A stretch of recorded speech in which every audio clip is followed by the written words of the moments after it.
Hey guys, I'm CG Smoothie and welcome back to another devlog. Last semester in college, I enrolled in a game development class where our final project was to develop a game in GameMaker with a team of 4 over the course of 2 months. Unlike a game jam, there was not a set theme that the class had to stick to. Because I had a lot of experience in game development, I took the charge with idea making and said, hey guys, what if we made a sequel to my game with a character design I like? And my group was all like, sure, it's pretty sick. and then I was like, and we have to make one of the dungeons be pirate themed, because I want to make music that sounds all pirate-like. I'll have ye walk the plank. And they were like, Yo! and thus, my group game dev experience of Melon Knight, The Seeds of Doubt, was born. Unlike my usual devlogs, this devlog will have footage recorded completely after the initial game was uploaded because we used GitHub integration. This allowed us to store multiple versions of our game into a repository online and we can load them back up at any time. Also, because this was a graded assignment, we were forced to have a lot more documentation written than I normally keep, which is none. We started off development by making a design document that had all the features of the game we planned on being able to implement. Such features include the shield item, a dungeon based on a refrigerator, a dungeon based on a haunted corn maze, and a big bad called the Root of All Evil. Yeah, we weren't the greatest at time management or scope creep and had to scrap a lot of these. Perhaps in the threequel, Melon Knight and the Pantheon of the Gourds, this might be fleshed out. However, most of the features we designed did end up in the final build, and I will show those to you now. I suppose I should tell you what I specifically worked on in this game.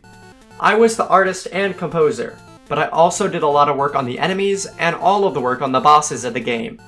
My other teammates did work on the enemy AI, level design, and puzzle items. A little spoiler warning for the entire game after this, because this is a devlog, but it is also kind of a walkthrough of the game.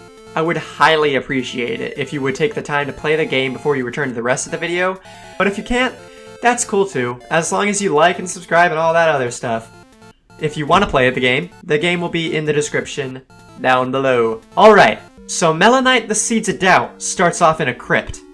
Your fallen comrades litter the ground, and you must take up a sword from the grave in order to start your path out. Entering the next room, you stumble upon this guy. These Strawberry Larrys are the first enemies in the game, and they are here to teach how combat works. If you kill them, they are guaranteed to drop a health pickup, which is a watermelon slice because, hell yeah. After, my apologies, Lawrence is defeated, you continue on to a basic puzzle room. This one puzzle, unironically, took up most of our time, even though we only used this puzzle element once in the game. I think every major branch of our GitHub has a different iteration of this one puzzle piece. Essentially, it's just your basic push block puzzle. You slide the push block onto the pressure plate to leave the crypt and enter the main part of the Dungeon of Disposal. It was supposed to be loosely based on a garbage disposal for, you know, lore or whatever. Here, you'll see 2 more little guys who want to kill you. This pear guy, and the roll. Pear guy is the same as the Larry, but has less of a chance to drop health pickup, and the roll will roll after the player if it makes eye contact with it. You'll notice that the door in front of you is locked, so you have to go either left or right. Going right, you might notice that the next room is locked, but there's a target on the wall. If only you had a way to reach it. Going left, you'll find another guy. And that the door has been locked behind you. Killing all the enemies in this room opens the door back up and grants you access to the bow. Continuing on, you have another locked room that will give you a key to open up the second main chamber of the dungeon. Walk across a perilous path and you will gain access to the main key to open up the boss room.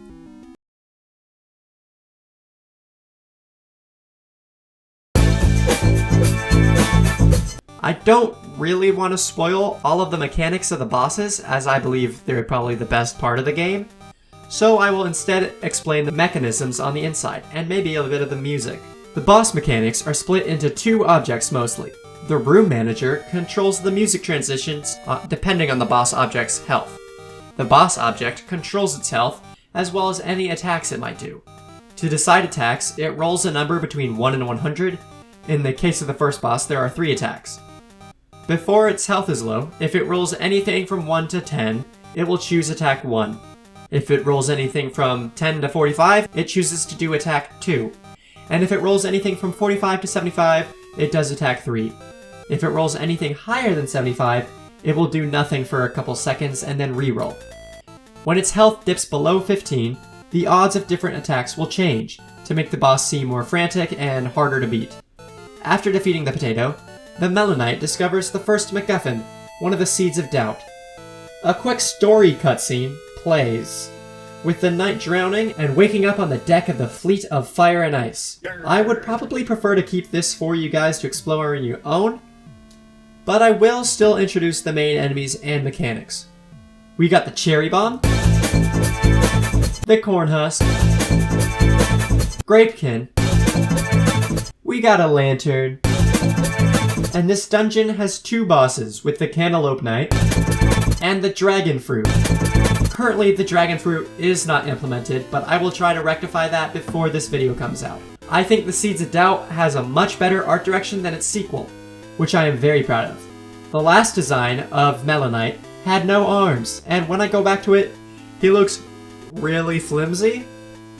The theming as well was much more generic fantasy in the first game, but it did have a bit of the food direction I took this game into, what with the slimes canonically being made out of jelly, and the shopkeeper was a cherry. I wonder what massive implications that has in lore now that there are cherry bombs. I'll just sweep that under the rug for now. I am also pretty happy with how the music turned out. I just wish I could have had more time to try other kinds of musical ideas, like my half-baked idea for a haunted corn maze. That could have had some spooky alien and ghost mix-up music. That could have been pretty fun. So yeah, that's Melon Knight, The Seeds of Doubt. I hope you guys had fun playing it. It may have been a little rushed and in need of fleshing out, but a lot of the time was spent learning a whole new engine in GameMaker, which I have to say I like a lot less than Unity, as well as working on 4 other classes. With any luck, I might make a Melon Knight 3 and it will be a magnum opus and utilize more of the ideas lost to poor time management on this project. I am doing another class this semester, where I will be making a couple games, so I don't know if I'll be making videos on them, but expect to see something out about it. I'm also getting a lot of progress done on a personal project that I've been stewing on for almost 4 years now, and that one will be a pretty big video, or a couple of medium-sized ones.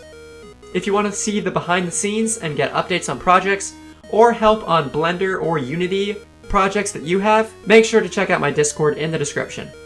It's also an awesome community for sharing your own art from Blender or Unity. With that, I'll see you guys next time. Bye!